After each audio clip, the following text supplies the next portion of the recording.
Hello everyone, आप सभी का स्वागत है हमारे यूट्यूब चैनल अपना सफ़र 786 में। व्यूअर्स, जिस इंसान के बारे में आप सोच रहे हैं वो इंसान आपके बारे में क्या सोच रहे हैं, क्या फील कर रहे हैं, क्या कुछ चल रहा है इस पर्सन के दिल दिमाग में इस वक्त, ये पर्सन आपको लेकर, इस रिश्ते को लेकर क्या सोच रहा है। तो आज की रीडिंग इसी टॉपिक पर रहेगी। आज हम इसी टॉपिक पर रीडिंग करने वाले हैं।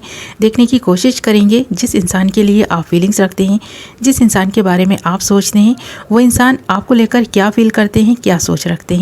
तो चलिए करते हैं रीडिंग स्टार्ट। इससे पहले कि मैं रीडिंग स्टार्ट करूं, आपको बता दूं कि रीडिंग जनरल है, कलेक्टिव रीडिंग है, टाइमलेस रीडिंग है, सभी ज़ोडिएक साइंस के लिए है। मेल फीमेल सब देख सकते हैं, मैरिड अनमैरिड भी देख सकते हैं। ओके, तो करते हैं रीडिंग स्टार्ट। हमने यहाँ आपके लिए कुछ कार्ड्स निकाल लिए हैं। कार्ड्स बहुत इंटरेस्टिंग आए हैं, रीडिंग बहुत इंटरेस्टिंग रहने वाली है। जो कार्ड्स हमारे पास आए हैं वो हैं the source, projections, the माइजर, Thunderbolt and the master. Okay, तो यहाँ पर एक ऐसे पर्सन की एनर्जीज दिखाई दे रही हैं जो इंसान अपने आप को संभालने की पूरी कोशिश कर रहा है। इस पर्सन को पता है कि जब से आप दोनों के बीच में कुछ बहस हुई है, उसकी वजह से ये पर्सन आपके बारे में ही लगातार सोच रहा है। तो जिस बात पर बहस हुई है उसके बारे में ही पर्सन सोच रहा है, और जो कुछ भी आप दोनों के बीच चल रहा है उसके बारे में सोच रहा है। ये रिश्ता कहाँ तक जाएगा, कितना चल पाएगा, इसके बारे में सोच रहा है। और इस वक्त जो कुछ भी आप दोनों के बीच हुआ है, जो तकरार आप दोनों के बीच हुई है, जो फाइट हुई है, ये पर्सन उसके बारे में भी सोच रहा है। इस पर्सन को ऐसा लग रहा है कि इस पर्सन ने अगर कुछ अपशब्द आपसे कहे हैं तो आपने भी कुछ कमी नहीं रखी, आपने भी इस पर्सन को करारा जवाब दिया है। तो ये पर्सन आपके जवाब पाकर ना बहुत ज़्यादा बेचैन हो उठे हैं। इस पर्सन को गुस्सा भी है, और ये पर्सन ईगो वाला व्यक्ति है। इस वजह से इस पर्सन ने अपने ईगो पर बात ले ली है। ये पर्सन ये सोच रहा है कि इस पर्सन ने तो जो कुछ कहा वो कहा, आपने भी इस पर्सन को बहुत सुनाया है। तो ये पर्सन उन बातों के बारे में सोच रहा है जो आपने इस पर्सन को सुनाई हैं, जो इस पर्सन से कही हैं। जब से आप दोनों के बीच में ये मिसअंडरस्टैंडिंग्स क्रिएट होनी स्टार्ट हुई हैं, तब से ये पर्सन सोचने के लिए मजबूर हो गया है कि ये रिश्ता कब तक निभ पाएगा और कब तक ये पर्सन आपको, इस रिश्ते को प्रोटेक्ट करता रहेगा, और ये पर्सन कब तक इस रिश्ते में बना रहेगा। तो ये पर्सन खुद की फीलिंग्स को समझने की कोशिश कर रहा है, खुद के ही विचारों में खोया हुआ दिखाई दे रहा है। ये पर्सन सोचने के लिए मजबूर हो गया है कि क्या ये पर्सन आपके लिए एक राइट चॉइस है या आप इस पर्सन के लिए एक राइट चॉइस है, क्योंकि इस पर्सन को आप में खुद का अक्सर दिखाई देता है। और इस पर्सन को ऐसा लगता है कि जो कमियां इस पर्सन में हैं वो आप में भी हैं, और जो खूबियां इस पर्सन में हैं वो आप में भी हैं। जो कोई भी इस पर्सन की कमी है वो ये पर्सन खुद को भी कभी कभी ना माफ़ नहीं कर पाता उन कमियों की वजह से। तो आपको भी ये पर्सन ईजीली माफ़ नहीं कर पाएगा। इस वक्त ये पर्सन ये सोच रहा है, क्योंकि जब से आप दोनों के बीच कुछ तकरार हुई है ना, तब से इस पर्सन का माइंड काफ़ी डिस्टर्ब है। ये पर्सन काफ़ी डिस्टर्ब दिखाई दे रहा है। ये पर्सन अपने तरीके से सारी चीज़ों को करता है। इस पर्सन को ऐसा लगता है कि इस पर्सन की ज़िंदगी है, जैसे चाहे ये पर्सन अपनी लाइफ को जिएगा, जैसे चाहे वो करेगा। कोई भी इंसान इस पर्सन को कंट्रोल नहीं कर सकता। पर आपने इस पर्सन से जो एक्सपेक्ट किया है वो एक्सपेक्टेशंस तो आपकी पूरी नहीं हुई, बल्कि इस पर्सन की नाराज़गी ही आपने ले ली है। तो आपको भी पता है कि ये पर्सन बहुत ज़िद्दी है, बहुत हठी है। जब कभी ये पर्सन गुस्से में आते हैं तो ये पर्सन तो नाराज़ होते ही हैं, साथ में आपको भी नाराज़ कर देते हैं। तो आप इस पर्सन की वजह से नाराज़ हैं और ये पर्सन आपकी वजह से नाराज़ है। ये चीज़ दिखाई दे रही है, एक नो कॉन्टैक्ट सिचुएशन दिखाई दे रही है। यहाँ पर इस बार सुलह होना थोड़ा मुश्किल है, इस पर्सन को ऐसा लग रहा है, क्योंकि इस बार आपने भी ठान लिया है कि जब तक ये पर्सन आपको नहीं मनाएगा आप भी नहीं मानने वाले। आप भी इस पर्सन की तरफ से आने वाले कम्युनिकेशन का इंतज़ार कर रहे हैं। खोना नहीं चाहते आप इस पर्सन को, इसलिए भी आप इस पर्सन का इंतज़ार कर रहे हैं। अगर ये पर्सन खुद से बात करेगा, खुद से पहल करेगा, खुद से माफ़ी मांगेगा तो ये रिश्ता लॉन्ग टर्म चलेगा। अदरवाइज़ आपको लगता है कि अगर इस पर्सन ने आपसे मुंह मोड़ लिया है, आपसे नाराज़ है, तो ये पर्सन ही कांटेक्ट करेगा, तो ही ये पर्सन बात करेगा। अदरवाइज़ ये पर्सन आपसे बात नहीं करने वाला, चाहे आप इस पर्सन की कितनी भी मिन्नत क्यों ना कर लें।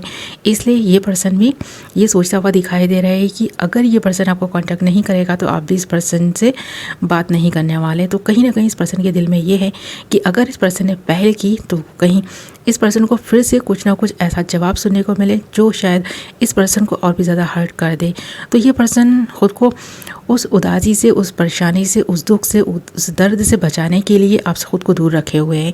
ये पर्सन इस बार अपनी गलती मान के भी ना आपसे बात नहीं कर रहा, क्योंकि इस पर्सन को पता है कि अगर एक बार ये पर्सन झुका तो अक्सर ही इस पर्सन को झुकना पड़ेगा, इस पर्सन को ही आपकी माननी पड़ेगी, सुननी पड़ेगी, और ये पर्सन गलत साबित हो जाएगा। तो इस पर्सन को ऐसा लगता है ये पर्सन तो अपनी किस्मत खुद लिख रहा है, जो इसकी मर्ज़ी वो कर रहा है। ये पर्सन आपकी नहीं सुनने वाला, आपके तौर तरीक़ों के हिसाब से ये पर्सन नहीं चलने वाला, आपके हिसाब से नहीं चलने वाला। तो ये पर्सन बहुत ज़िद्दी है, इसलिए इस पर्सन को थोड़ा सा खुद पर गुरूर है, घमंड है, क्योंकि ये घमंड ही है, ये गुस्सा ही है, ये इस पर्सन का ईगो ही है जो ये पर्सन आपसे बात नहीं कर रहा, और ये पर्सन आपसे नाराज़गी पे नाराज़गी शो कर रहा है। अगर आपने इस पर्सन से बात करने की कोशिश भी की है तो भी इस पर्सन ने आपसे बात नहीं की।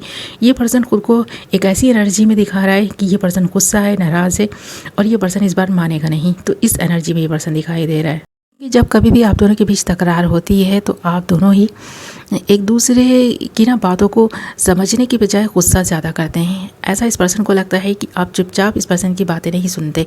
ये पर्सन अगर गुस्सा कर रहे हैं तो आप शांत नहीं रह पाते, आप भी गुस्सा कर बैठते हैं, और ये पर्सन तो है ही गुस्से वाले, ऐसा इस पर्सन को लगता है, और ऐसा ये पर्सन है भी। तो कभी कभी ये पर्सन जब शांत माइंड के साथ सोचता है इन चीज़ों को तो इस पर्सन को ऐसा लगता है कि आप दोनों एक जैसे ही, इसलिए आप दोनों का रिश्ता बिगड़ रहा है, ख़राब हो रहा है, और इसमें थर्ड पार्टी का भी एक बहुत बड़ा रोल है जो आप दोनों के बीच में आने की कोशिश कर रही है या कर रहा है, क्योंकि वो इंसान भी इस पर्सन को खोना नहीं चाहता। उस इंसान को ऐसा लगता है कि अगर आप दोनों के बीच मिसअंडरस्टैंडिंग्स क्रिएट होंगी तो वो आपके पर्सन को पालेगी या पालेगा। मेल हो या फीमेल हो, यहाँ पर दोनों ही एनर्जीज दिखाई दे रही हैं, पर हाँ कोई किसी से कम नहीं है, ये चीज़ क्लियर दिखाई दे रही है। ना तो थर्ड पार्टी अपने आप को ना इस पर्सन से दूर रख पा रही है, और ना ही ये पर्सन खुद को उस इंसान से दूर कर पा रहा है, क्योंकि आपसे इस पर्सन ने रिश्ता तोड़ा या आप दोनों के बीच में ये दूरियां आई हैं तो किसी तीसरे पर्सन ने फ़ायदा भी उठाया है। इस पर्सन को अपने से करीब रखने की कोशिशें की जा रही हैं। तो आप दोनों के बीच में मिसअंडरस्टैंडिंग्स इसलिए और भी ज़्यादा बढ़ रही हैं, इसलिए ये दूरियां और भी बढ़ती हुई दिखाई दे रही हैं, क्योंकि यहाँ पर किसी तीसरे पर्सन का इन्वॉल्वमेंट जब से हुआ है ना, तब से और भी ज़्यादा ये रिश्ता बिगड़ता जा रहा है। तो इस पर्सन को ऐसा लग रहा है कि एक वक्त वो था जब आपको ये पर्सन अपने लिए हैप्पीनेस का वो स्रोत मान रहा था, जो इस पर्सन की लाइफ में खुशियाँ ला रहा था। इस पर्सन के जैसा था, इस पर्सन को आप में अपना अक्स दिखाई देता है, तो ये पर्सन ऐसा महसूस करता है कि अगर आप इस पर्सन के लिए एक अच्छे इंसान हैं तो ये पर्सन भी आपके लिए एक राइट चॉइस है। पर आप दोनों के बीच जब गुस्सा बढ़ जाता है, आप दोनों के बीच कुछ तकरार हो जाती है, आप दोनों एक दूसरे की मानते नहीं हैं, जिसकी वजह से आप दोनों के बीच बहुत ज़्यादा दूरियां आ जाती हैं, और ये दूरियां इस बार जब बढ़ी हैं ना तो बहुत लंबी बढ़ गई हैं। ऐसा इस पर्सन को महसूस होने लगा है। इस बार कोई भी झुकने के लिए तैयार नहीं है, खासकर ये पर्सन तो आपकी मानने के लिए बिल्कुल तैयार नहीं है। भले ही ये रिश्ता टूट जाए पर ये पर्सन झुकेगा नहीं, इस एनर्जी में दिखाई दे रहा है। भले ही किसी अदर पर्सन ने इस पर्सन को अपने से करीब रखने की कोशिश की हो, इस पर्सन के कान भरे हों, या फिर इस पर्सन को आपसे दूर करने की कोई भी प्लानिंग की हो, तो उसमें तो वो इंसान सफल हो गया है, कोई भी तीसरा पर्सन सफल हो गया है, और आप दोनों का रिश्ता यहाँ हारता हुआ दिखाई दे रहा है। जब से आप दोनों के बीच में ये तकरार हुई है तब से तो और भी ज़्यादा आप दोनों की मुश्किलें बढ़ गई हैं। इस रिश्ते में सुलह होने की गुंजाइश बहुत हद तक ना कम होती जा रही है, पर आप दोनों एक दूसरे के साथ रह भी नहीं पा रहे और एक दूसरे के बिना खुद को अकेला और तन्हा भी महसूस कर रहे हैं।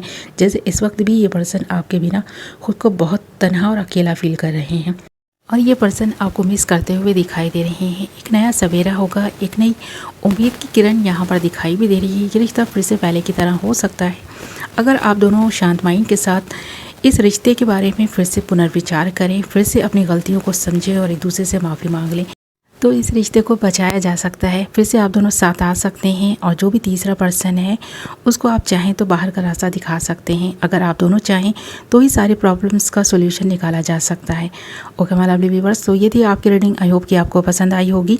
वीडियो पसंद आई है तो वीडियो को लाइक ज़रूर करें, और अगर अभी तक आपने हमारे चैनल को सब्सक्राइब नहीं किया है तो चैनल को सब्सक्राइब कर लें, और साथ ही बेल नोटिफिकेशन को ज़रूर और पर सेलेक्ट कर लें, ताकि मेरी आने वाली नई वीडियो की नोटिफिकेशन सबसे पहले आप तक पहुँचे और आप अपनी पसंद की वीडियो सबसे पहले देख पाएँ। ओके व्यूअर्स, मैं मिलूँगी आपसे एक नई वीडियो के साथ। अपना ख्याल रखें, अपनों का ख्याल रखें। Love you all.